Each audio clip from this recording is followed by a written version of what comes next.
اللہ نے تمہیں پیسے دیے ہیں, نئی گاڑی تم نے خریدی ہے, چھوٹے بچے کا جوتا کیوں باندھ دیا آگے تم نے؟ جوتا باندھنے سے اگر یہ ایکسیڈنٹ سے, حادثے سے گاڑی بچ سکتی ہوتی ہے تو پھر پاکستان کے جتنے PIA کے جہاز ہیں سب پر باندھ دینا چاہیے, سب پہ جوتے لٹکے ہوئے ہیں. عجیب تم نے فلسفہ تراشا. کسی نے جو ہے وہ کالی رنگ کی پٹی باندھ دی نیچے, اس سے اس کو نظر نہیں لگے گی. گھوڑے کے پاؤں کے نیچے جو کھری لگی ہوئی ہوتی ہے, کچھ لوگوں نے اپنے گھروں میں وہ باندھی ہوئی ہوتی ہے کہ اس سے ہمارے گھر کے اندر کوئی مصیبت نہیں آئے گی, کوئی تکلیف نہیں آئے گی. کسی نے ہنڈیا اپنے گھر کے اوپر الٹی رکھی ہوئی ہوتی ہے, یہ ہنڈیا بچا لے گی. اور میاں ہنڈیا کیا بچائے گی تجھے؟ اللہ کے قہر سے کچھ نہیں بچا سکتا. جب تمہارے اوپر کوئی مصیبت نازل ہونی ہے تو کچھ نہیں بچا سکتا. اگر بچنا چاہتے ہو تو پھر اللہ سے استغفار کرو, اللہ تعالیٰ کی تسبیح کرو, اللہ کی تحلیل کرو, میرے حضور پہ درود پڑھو, پھر دیکھنا کہ مصیبتیں ٹلتی ہیں یا نہیں ٹلتی. تو یہ خام خواہ کے رکیے, اور یہ عامل لوگ جو ہیں ان کا تو کام ہی یہی ہے.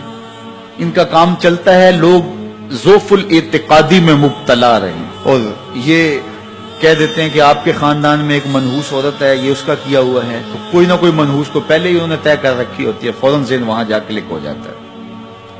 اس کا نون سے نام شروع ہوتا ہے, اس کا کاف سے نام شروع ہوتا ہے, اس کا جیم سے نام شروع ہوتا ہے, تو پورے خاندان میں کسی کا نام کاف, نون یا جیم سے تو شروع ہوتا ہی ہوگا, یا دوستوں میں, تو فوراً ذہن جو ہے ادھر منتقل ہو گیا.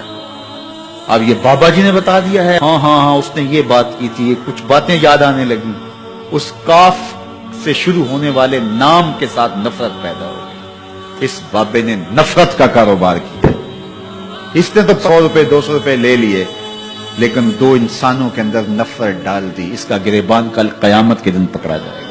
ان ملنگوں کے پاس, ان ذوف الاعتقادی کو پھیلانے والوں کے پاس کبھی نہ جاؤ. تمہیں مصیبت پڑی ہے, تمہیں لگ رہا ہے کہ شاید میرے اوپر جادو ہے, تو پڑھو نا سورہ بقرہ, جادو جڑ سے اکھڑ جائے گا. 40 دن اپنے گھر میں سورہ بقرہ پڑھو, برکت ہوگی. کہتے ہیں مولوی صاحب 40 دن تو نہیں پڑھی جا سکتی, 2.5 پارے, ہمیں کوئی تعویذ ہی کرتے ہیں. ہم شارٹ کٹ چاہتے ہیں نا, روزانہ صبح 2.5 پارے سورہ بقرہ پڑھے, یہ تو ہم سے نہیں پڑھی جائے گی. تو آپ کوئی تعویذ ہی لکھ دیں.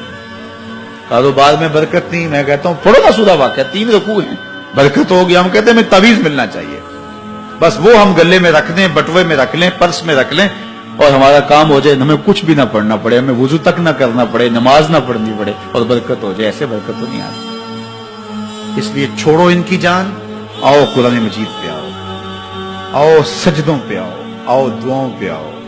سحری کے وقت اس کی رحمتیں آواز دے رہی ہوتی ہیں, حل من مسترزقن, ہے کوئی رزق مانگنے والا, اور تم اس وقت سوئے ہوئے ہو, سارے دن ٹھوکریں کھاتے ہو.